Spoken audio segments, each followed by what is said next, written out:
All right, so I'm trying to get this together here.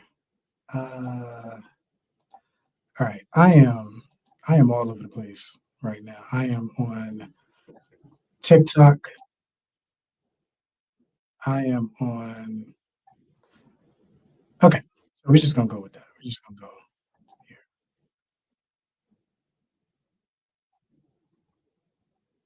Okay.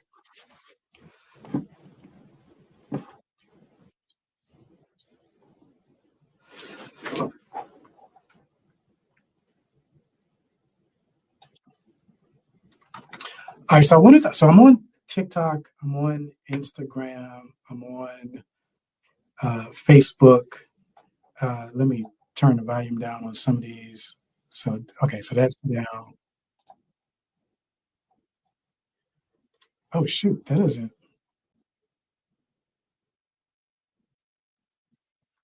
Okay, Lord, I may have to.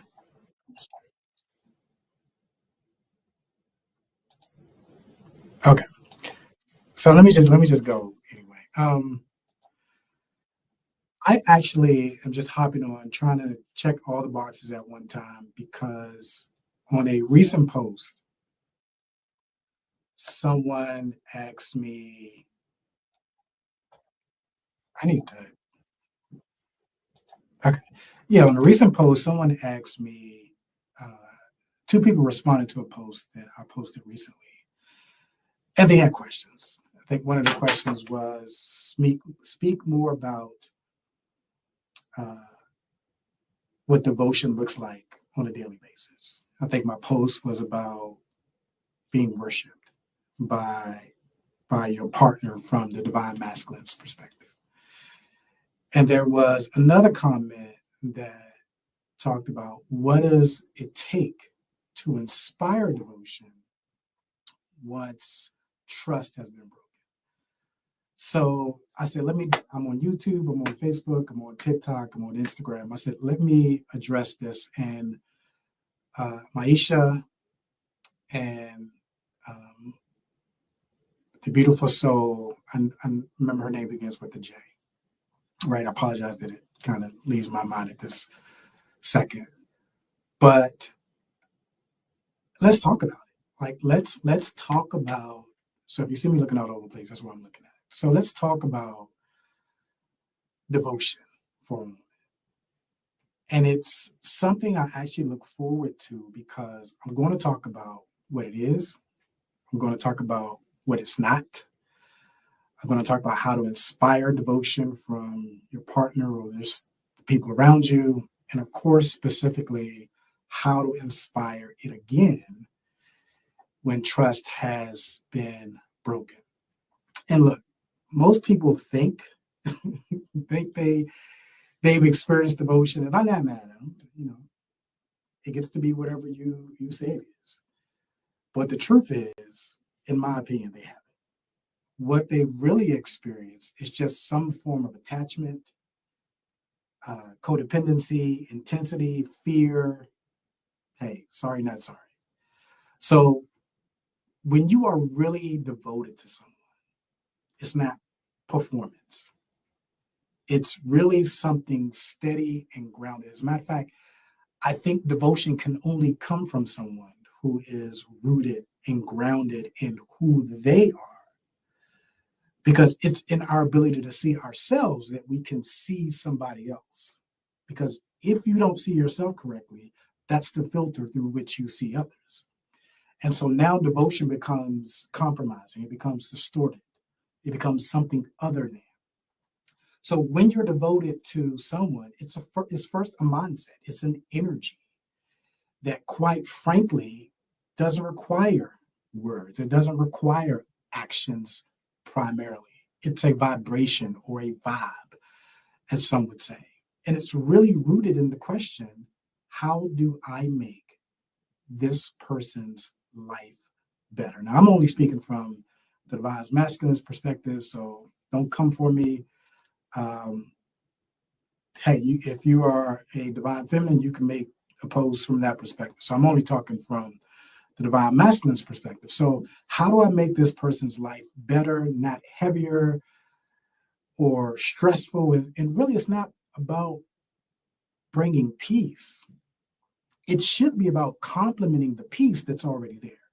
Because if you're looking for somebody to make your life peaceful, especially as I often hear the men talking about they want a woman who brings them peace, or the woman talking about they want a man who makes them feel safe, right? And it sounds good, and it sounds like it should make sense, and it sounds like roses and good smelling stuff should come behind that. But here's the thing about that: if someone has to bring you peace, that implies there's chaos there.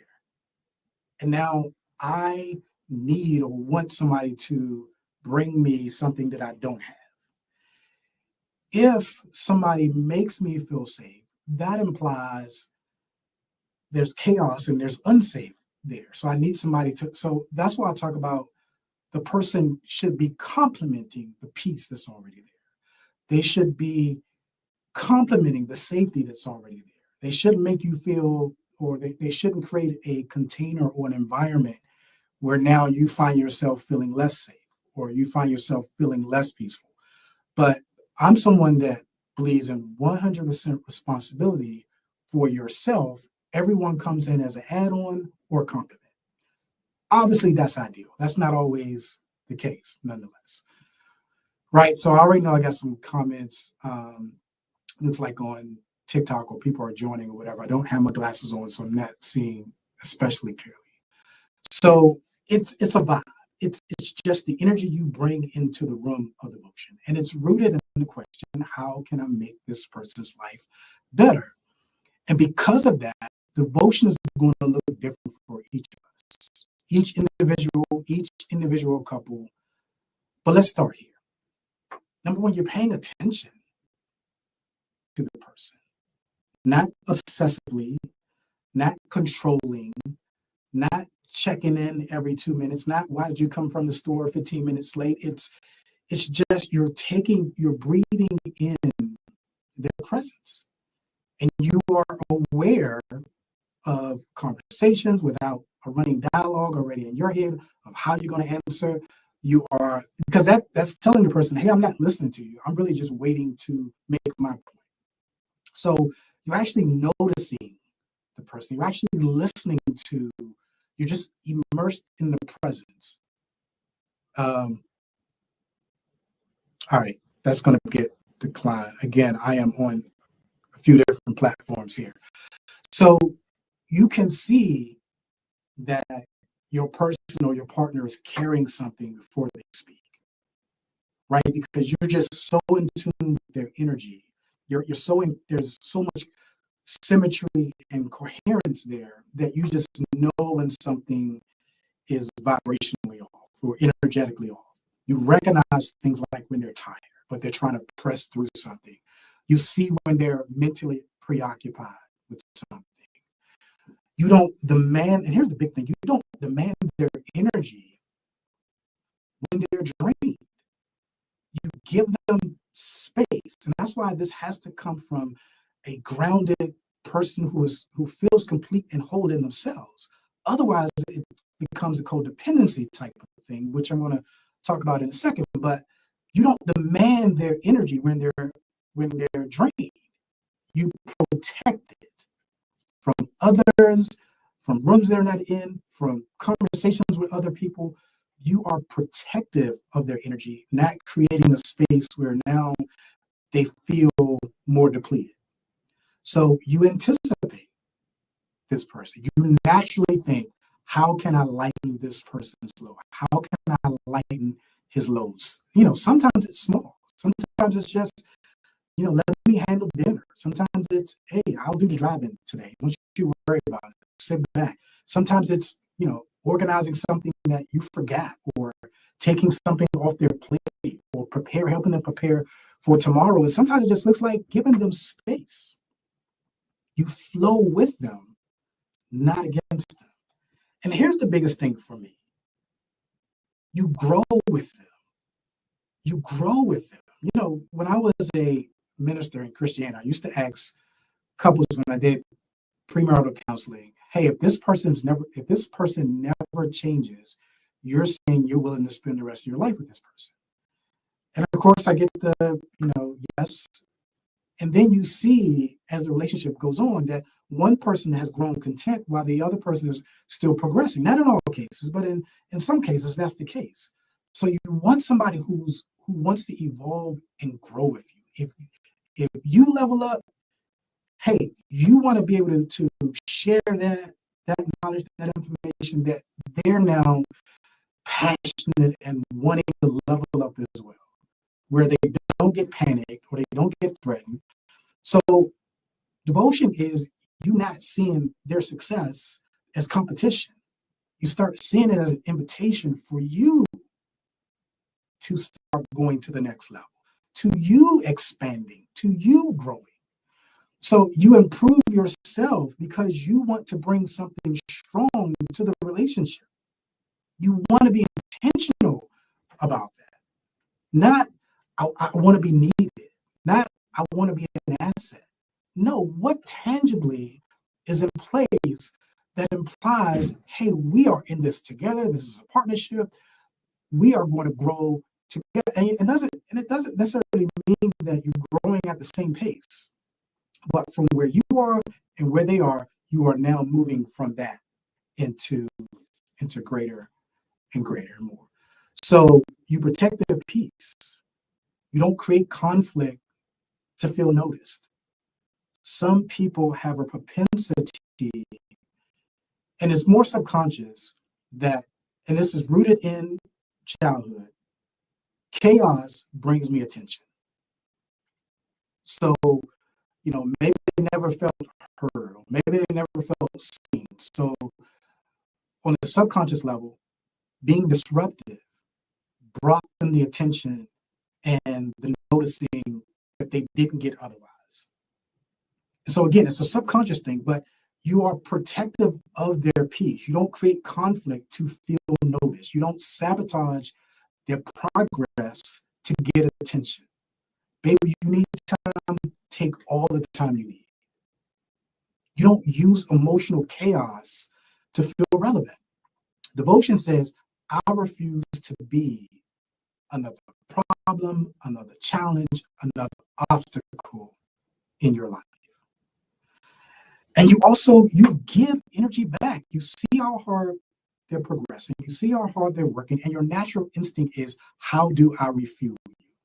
And it may not even be something that's spoken. It's just, again, because you are attentive, because you can see what's taking place, how do I refuel this person? How do I refuel my partner? That is devotion. It's not ownership. It's not control. It's not a transaction. It's contribution. If you have ever given devotion from that place, you know how rare it is. You also know how painful it is when it is misunderstood or abused. So let's talk about what looks like devotion, but isn't. This is where most people get trapped. A lot of things mimic devotion, but they aren't devotion. And this is probably not going to be popular, but hopefully it opens some eyes. Hopefully it turns over some tables that you are confronted with. Am I experiencing devotion, or am I someone who is devoted?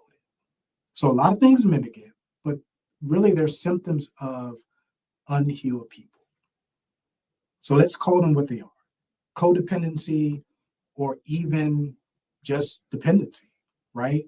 I'll do anything for you. I'll give you anything. I'll sacrifice anything. And it all sounds romantic. It all sounds like it should make sense. But no, that usually means I don't know who I am without you. They're not supporting your life. They're attaching themselves to it. That isn't devotion. That isn't love.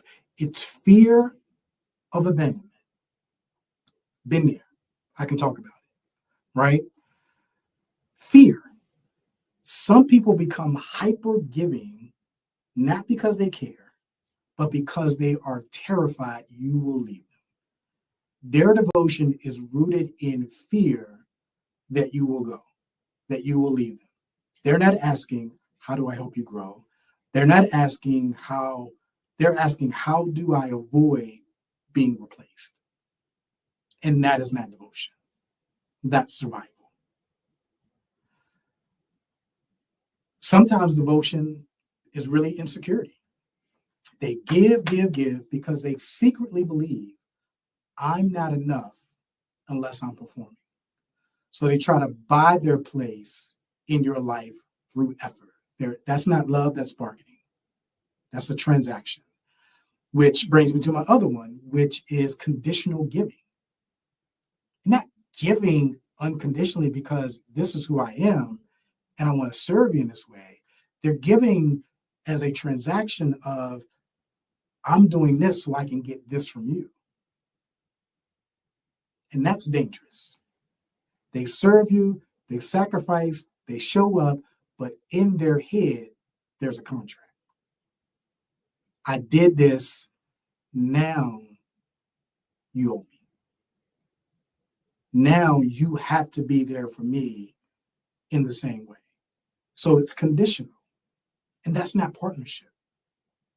That's manipulation. And that's another aspect of what looks like devotion at times, but it's something different. Manipulative loyalty. Some people weaponize their devotion. They help you so you feel guilty. They sacrifice so you feel indebted.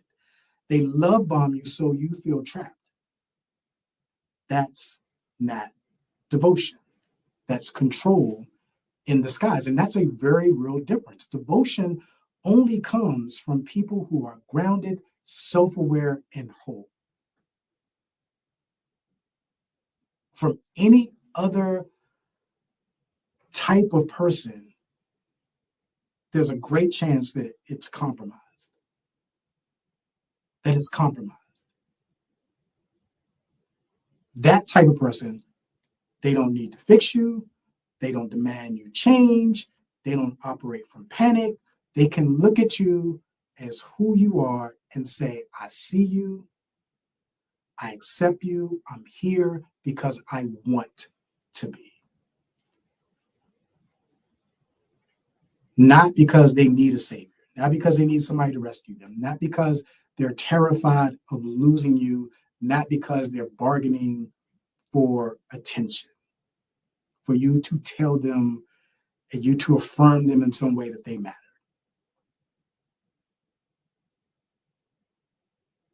That isn't devotion. So, how to inspire devotion? You do not inspire devotion by chasing, by begging, by proving. You inspire devotion by being someone worth aligning with. Maybe you're someone who has done the work. You're someone who places the work as a high priority in your life of continuing it. Or you have this mission that you are focused on. Doesn't mean you're perfect. You're not flashy. You're not impressive, but you're grounded, you're consistent, and you're clear. And you have direction. People respect people who have direction. Doesn't always feel good because sometimes we want more time, we want more of this, or we want more of that. But people respect purpose. If you have no plan, no clarity, no movement, you're not someone they can trust. We're going to talk about trust in a minute. You're someone they have to manage. Devotion doesn't follow confusion. It follows direction. And because I'm on these different platforms, I can see comments, but I'm just going to keep going and I'll respond to them after I'm done. And if you have any questions, just, because this came out of two people responding to something I posted on Facebook. So if you have a question, just put it in the comments and that may be its own live, right? But a person who inspires devotion is someone who is steady when things get hard. Like they're not going to be easily moved. They're not going to be reactive. They are the rock. Or to inspire devotion, be the rock. That when things are tumultuous for others, they can find some stability in you. Anyone can be calm when life is easy. Devotion appears around the person who doesn't fall apart under stress. That's leadership, that's reassurance, and that is fucking safety. Not because you fix everything, but because you don't collapse every time something goes wrong. You don't feel like you have to rescue everybody. You are just steady. The other thing that inspires devotion is got to have standards. You got to have a firm no. You got to have boundaries. If you accept disrespect, if you accept someone treating you less than how you see yourself or how you should be seen, you are teaching all of life how to treat you. Not just that person. You're going to minimize yourself in the boardroom. You're going to minimize yourself in, family situations. You're going to minimize yourself among strangers. You have to have standards. You have to have a fucking firm no. Or this is how I expect you to show up for me. You don't have to, but you won't occupy this space because this space is only for someone who sees me the way I see myself and is okay with the standards that I have for myself. Doesn't work for everybody. That gets to be okay. That's a great filtering out of who's not supposed to be there. But if you accept disrespect in one area, all of life is going to mirror that back to you, that you are not a person to be respected. So you are teaching all of life how to treat you. Devotion cannot grow where boundaries don't exist. Weakness invites somebody exploiting you, and standards invite respect. One of the biggest things, be consistent. That inspires devotion. Doesn't mean that you do it the same way every time. It's what you're known for, or it's the dominant space that you occupy. Consistency in how you show up. Not occasionally great, not good when you want something, but you are almost predictable. It's a shock when you have a day where you're not showing up the way you usually show up. People will follow and be devoted to someone predictable before they follow someone who's impressive, before they follow the bells and whistles, flashy person who's just wearing the mask. Devotion grows where there's reliability. So let's get into how to inspire devotion again when trust has been broken. And this one's gonna catch some people. Even the person who asked this question. When you are experiencing broken trust from someone,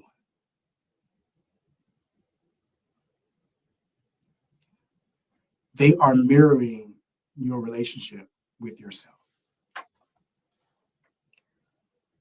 So while on the surface you are valid in asking the question, how could you do this to me? The greater question is, how can I do this to myself? Because it's mirroring where you broke trust with yourself, where maybe you were not faithful to yourself, where maybe you were lying to yourself and excusing and compromising and not being true to you with how this person was showing up, or with how you felt, or with what you saw. And so it's first restoring trust with yourself. It's taking 100% 100% responsibility for yourself. I forgive myself for allowing this to take place. I forgive myself for not trusting what I felt, what I saw, what I heard. And it's restoring trust with yourself. And now this mirrors it back to you. We often think that primarily, because everything has its place, we think primarily that this person now has to check in, show me, prove to me, all of that. And that has its place, because one of the things I say is when you've offended or when you've broken someone's trust, it's not I'll do better, especially depending on the depth of it. Sometimes it's detaching yourself, even if you're in a own home, even if you're in the same home, but it's detaching yourself, understanding why this happened, and not just on the surface level, understanding what's the root of my action, addressing that. And now you present a different you when you bring attachment back. It's not, I'll be different, I'm sorry. Again, depending on the depth of it. But a person who is recognizing where they broke trust with themselves are a lot more open to someone who comes that way. Otherwise, it's the work now that you have to do on yourself, and the person who broke trust has to do, and then reattaching, or then coming back together. So trust is not repaired through apologies. It's repaired through consistency over time for some people. When trust breaks, people stop believing you. Your words don't matter, your intentions don't matter, your promises don't matter. None of that. Where's the evidence of the work? What's the new insights, ideas, revelations that you received about you that were not there before, that will make all the difference in restoration?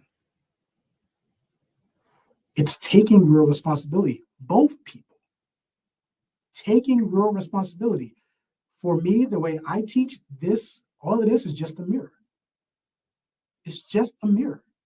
It's showing you. It's showing us ourselves.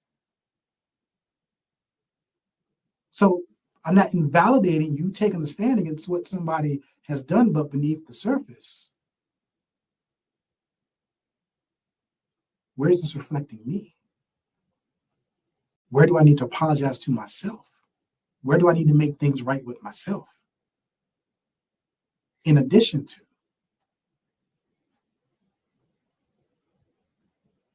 So it's giving myself space. It's being reliable to myself. It's taking responsibility for myself. It's rebuilding trust within myself. And these are the things that will be reflected, but also expected from the other person. So the core truth is, let me bring this all together. Devotion given in daily life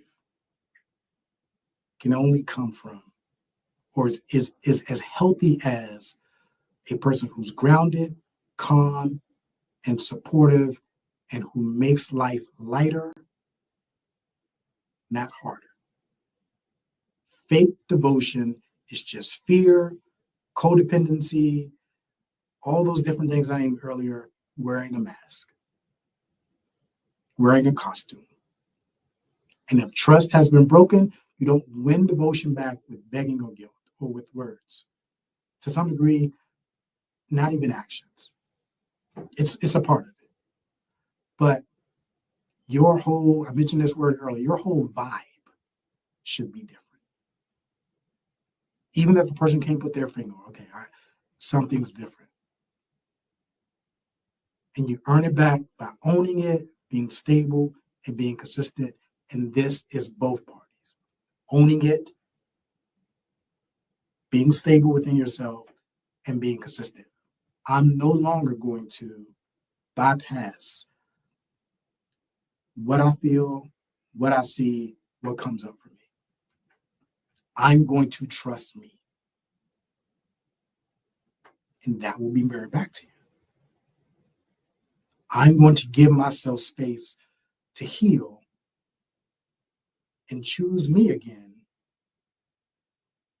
That will be reflected back to you. Because the highest form of devotion isn't someone losing themselves over you. It's someone who looks at their options, looks at their peace, and still says, I choose you. And that starts with you first, then the other person. That is devotion. All right, so let me see if I can see some of these comments. Someone says, setting boundaries and self-respect, ask for tips. Oh, that's something different. All right, I'm not sure. I don't see anybody. All right, so I'll like I said, I'll circle back. If you're watching some replay, just give me a hashtag replay. Let me know your thoughts. Let me know your questions, comments, questions, all that good stuff. But that is devotion versus desperation. The truth people miss. Having said that, love and I appreciate you.